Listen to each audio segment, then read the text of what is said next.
başlıyor bugün. Yarın yepyeni bir gün. Bitti dün, başlıyor bugün.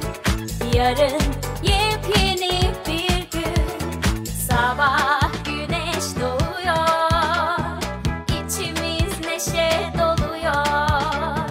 Günaydın, günaydın sana. Günaydın, günaydın sana.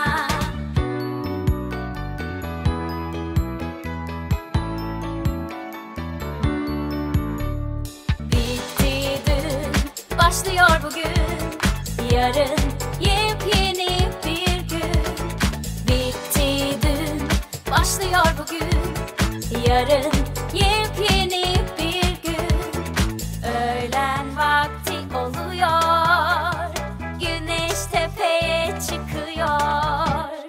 Merhaba, merhaba sana. Merhaba, merhaba sana.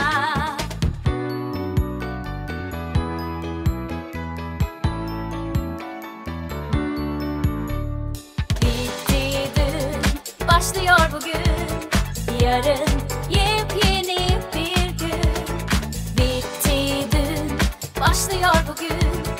Yarın yepyeni bir gün. Akşam güneş batıyor, herkes evine gidiyor. İyi akşamlar sana, iyi akşamlar sana.